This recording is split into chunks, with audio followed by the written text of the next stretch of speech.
Bahkan sekarang, kemarin saya baru sharing juga sama beberapa pemuda lintas agama, bahkan sekarang banyak juga anak-anak muda itu umat Buddha tanpa wihara karena bosan di wihara, itu lagi, romo itu lagi, Bante itu lagi, nggak boleh ini, nggak boleh itu, jadi mereka nggak mau ke wihara. Maka ada istilah umat Buddha tanpa wihara. Iya sih Bante. Nah, kalau saya nggak hadir di situ, nggak hadir untuk mereka, saya biasanya sering diskusi sama mereka itu di warung kopi, di kafe, di mana buat kopi dhamma, apa yang ingin kalian anak-anak muda ini ingin tahu, dan apa tantangan rintangannya. Mereka butuh kita. Kalau kita hanya di dalam kaca, di dalam akuarium yang namanya wihara ini, sedangkan mereka merasa belum nyaman ketika ke wihara, kita harus kasih tahu mereka, oh tidak semua seperti itu. Nah itu, kita harus merangkul mereka, bukan malah memukul. Merangkul bukan memukul. Berarti Bante, kalau dari hal begitu kita juga harus bisa membedakan dong dari zaman kehidupan Buddha dengan zaman kehidupan Bante saat ini. Mungkin kalau Buddha muncul sekarang, itu misalnya Buddha muncul sekarang, punya wihara besar, pengikutnya banyak, tiap hari ceramahnya live streaming nggak? Kemungkinan akan live streaming Bante. YouTube-nya, subscribe-nya berapa banyak itu? Kalau dibuatkan akun Buddha official sama timnya, berapa itu followernya? Dan setiap hari harus di depan kamera gitu. Jadi sekarang nggak usah lama-lama, nggak usah jauh-jauh lah. Yang mulai dari lama lah. Setiap kegiatan, setiap semua diliput semua, dan harus menggunakan media sosial.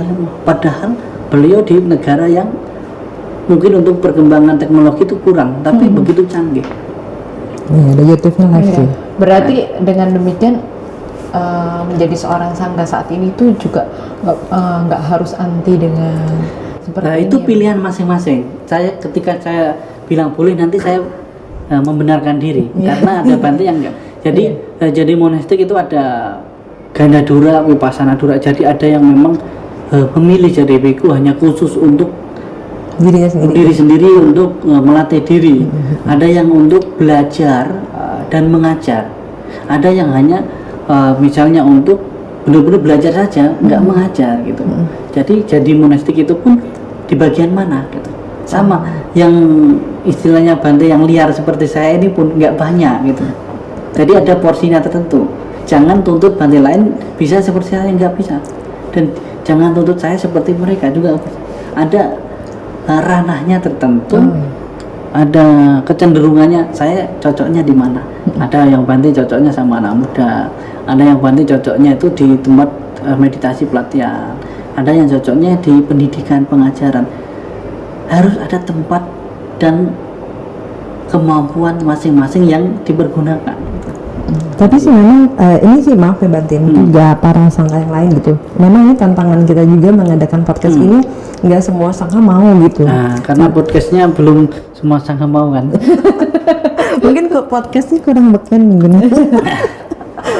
Karena padahal tujuan kita adalah yang tadi kayak Bante bilang gitu kan, umat Buddha tanpa wihara. Kan kita itu berpacu dengan kemajuan teknologi gitu kan. Mungkin podcast kita harus diganti siapanya. Bukan kita mengundang sih, tapi kita datangi Bante-Bante itu. Di Budayana TV siapa? Tantangan ini. Ya karena kan tidak semua Bante bisa keluar dari tempatnya kadang. Iya, Kita datangi ke tempatnya. Dan kita berkah mulia Bante, Dira bisa datang kemari. Tapi itu Bante maksudnya memang nggak beda dari segi teknologi juga ya sama winaya itu, karena terus di generasi kita sendiri juga banyak perdebatan kayak saya juga terus waktu awal melihat Bante di podcast lain duduk gitu kan, ya itu kayak kita sejajar gini kadang akan dikritik juga gitu, dianggap kita nggak sopan gitu karena duduknya sejajar dengan yang Bante. Kadang-kadang jamaah lebih tinggi Nggak terus apa-apa sama lah. Hari ini nanti saya yang menebus dosa-dosanya. Saya merasa kalau prinsip saya ya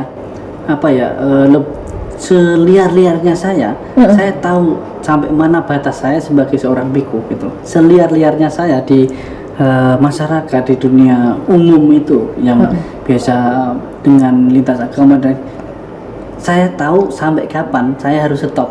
Oh ini jangan sampai kelewat ini. Seperti apapun itu udah ada istilahnya rambu-rambunya untuk saya. Jadi orang mau bilang seperti apapun, saya tetap jalan karena saya tahu rambu-rambu saya seperti ini. Karena memang sesuatu hal yang benar itu belum tentu disukai orang lain. Betul. Belum tentu disukai orang lain. Dan itu untuk saya sendiri, saya jadi biku, jadi bante, saya belum yakin, belum sadar saya bisa mencapai misalnya seperti bante-bante pada umumnya mencapai kesucian, mencapai ini dan itu. Saya kayaknya jauh sekali. Maka berusaha semaksimal mungkin selama jadi bante itu hidup saya bermanfaat. Karena menjadi biku bukan harus bermanfaat, bukan hanya memanfaatkan ya. Ya kan gitu. Tapi kalau lihat dari perjalanan Bante itu, kenapa lebih suka itu tadi Bante ya, maksudnya ke komunitas yang non Buddhis ya, lebih banyak aktif di sana, kayak sampai tidur pun juga di tempat ibadah lain gitu. Itu kenapa Bante? Memang karena kebetulan perjalanan seperti itu, atau memang lebih tertarik dengan yang di luar lingkungan non Buddhis, di luar lingkungan Buddhis gitu? Pertama, banyak yang membutuhkan itu di non Buddhis, dan kedua yang banyak menerima di kalangan non Buddhis. Kadang-kala sesama Buddhis sendiri aja nggak boleh nginep di tempatnya kok. Banyak birokrasi ya. Sesama Buddhis kan gitu kan. Sesama Buddhis aja nggak boleh nginep di tempatnya kan itu. Tamparan luar biasa ini Bante. Iya. Yang non Buddhis sepanjang saya perjalanan saya nggak pernah ditolak di tempat agama lain, tapi pernah ditolak di wihara. Itu aja. Karena beda. Ya itu lagi. Iya, Nggak tahu. Nggak tahu. Beda apa titik-titik ya. Walaupun sama pun bisa saja nggak bisa kan, karena mungkin ya nggak sefrekuensi dan lain sebagainya. Itu hal yang wajar, bukan berarti saya nggak mau ke wihara, tapi wiharanya mau nggak ada saya kan gitu. Berarti ini PR juga ya. Ya itu menjadi satu perenungan bagi kita, terkhusus kita kalangan-kalangan mungkin para organisasi dan lain sebagainya. Kita memang berorganisasi, tetapi kita juga harus bermanfaat bagi banyak orang gitu. Nah, hidup itu bukan hanya tentang memanfaatkan orang lain, tetapi harus bermanfaat gitu. Lebih di situ sih. Iya benar. Tujuan kita apain gitu. Padahal saya berpikir gini loh Bante, ketika Bante tinggal di tempat yang lain, Bante kesulitan tidak gitu? Karena kan kebiasaan melihat Bante diwiharakan biasa umat melayani. Kalau di sana kan belum tentu melayani. Sama juga. Karena mereka kan bertanya dan cari tahu bagaimana kebiasaannya. Ya. Nah, itulah salah satu apa sih yang saya lakukan ketika di tempat-tempat ibadah lain. Pertama dan utama adalah mereka bertanya tentang kehidupan saya, cara makan saya, itu mereka bertanya. Jadi setelah itu mereka malah benar-benar apa ya, mungkin karena tamu ya, karena tamu jadi di servis lebih bagus itu. Nah kalau di rumah sendiri kadang-kala saya lupa ngasih makan kan, kan gitu. Cari sendiri situ. Ibarat kan seperti itu. Kalau kita punya tamu pasti minum, makan apa semua lebih diperhatiin. Tapi kalau orang sendiri kadang ya cari sendiri situlah. Bahkan nggak ada makan pun nggak apa-apa. Nah, lebih di situ. Nah, bukan kok mau apa ya? Kenapa kok sering jadi? Karena ternyata di masyarakat itu banyak yang membutuhkan seperti kita. Gitu. Ingin tahu, banyak yang ingin tahu tentang ajaran Buddha, tapi nggak banyak yang kasih informasi. Nah, salah satunya di situ. Jadi mungkin suatu saat kalau banyak Bante yang mau berbicara di kalangan masyarakat, mungkin juga di kalangan orang-orang luar juga sering berbicara ke tempat kita. Gitu. Pernah nggak Bante dianggap mau apa ya? Membuat orang jadi pindah keyakinan budinisasi ya apa ya? Buddhisnisasi ya. Buddhisnisasi itu ya. Masa ngajak orang hidup susah gitu. Tapi kan ada kelompok masyarakat mungkin yang akan nggak bisa terima gitu kan. Pernah nggak ngalamin kejadian yang nggak enak gitu? Ada hal-hal itu, maka jawabannya adalah kita melakukan sesuatu yang tidak ada kaitannya dengan hal itu. Jadi kita nggak perlu menjawab itu, tetapi membuktikan bahwa apa yang saya lakukan nggak ada hubungannya dengan misalnya mengajak orang pindah agama, mengajarkan tentang ajak mereka ke Buddhis, nggak ada sama sekali. Maka ketika di kalangan mereka itu sudah terbentuk seperti itu, ya mereka nggak takut gitu. Karena Justru yang berpikir itu kan kadangkala yang beragama Buddha. ya Bante, banyak berasumsi jadinya Bante. Terlalu ini overthinking. Makanya susah kan, Panadol terlalu murah jadinya kan. Nah, itu nggak ada, ya jarang sekali orang yang justru di luar yang berpikir seperti itu. Nah, ada beberapa tapi itu sebagian kecil, mungkin lintas segitu aja, tapi setelah melihat kegiatan kita, program kita, perkembangannya, ternyata mereka ternyata nggak seperti itu gitu.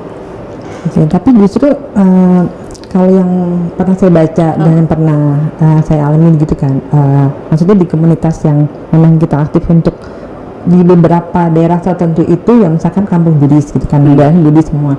Nah, cuman memang dipersulitkan di Buddhis gitu. Nah, kalau hal yang seperti itu kita berita itu seolah-olah kayak tertutupi gitu kan.